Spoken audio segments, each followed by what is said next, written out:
Kala ko dati yung buhay namin puro lang kamalasan, kasabay ng pagpasok ko sa mundo ng paangasan. Pero ayos lang kasi ito ang gusto kong lakaran. Nagulat sila nung biglang lumipad yung akala nilang basahan. Teka muna, dangan-dangan, wag masyadong malakas. Pumuputok na sa loob kasi maraming palabas. Baka meron dyang galit pero hindi lang nila malabas. Hindi kasi ako makasarili kaya pati sila hinila pataas.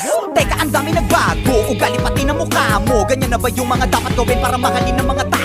Sa bagay sanay ka naman, no respeto daw kahit pa ba. No, kung gusto nyo ng respeto, tanungin nyo na sila kung magkano. Wag magpapaapekto, kala mo perfecto. Lalo pag nagsalita na yung mga yang kala mo walang depekto. Samantalang ako ginawa ko lang lahat ng ito ng puro diretsyo. Habang ikaw kailangan may siraan ka para lang makaasenso. Para ka lang chismosong ginawan na lahat ng kwento. Isa kang kupal na manunulat, ya puro ka lang imbento. Tinapakan, inangasan, sinabihang umalis na lang ako rito. Nilabanan, hinayaan, kaya ngayon ako na ang bago paborito. Kung titirahin nyo ko si balong lang nagdala, wag kayong mag-alala, meron din kaming dala. Ganyan naman yung mga ulule, mahilig mangumpara. Nagpapanggap na malawak ang utak, makitid pala. Tanga ka, halatang talangka ka talaga. Kung ako'y guro na awa lang, kaya ka nakapasa. Kala mo lang matalim na kulang ka pa sa tasa. Tumitira ng mabilis, naiintindihan ka ba? Simulan ko na to kung paano mabumanat para bumakat sa mga tao. Kaya ko tumira kasi diba tinitira mo ko noong mga panahon na wala akong nakikita sa malayo. Pero di ko tinigilang mga bayo, ngayon ay naging malinaw na malabo.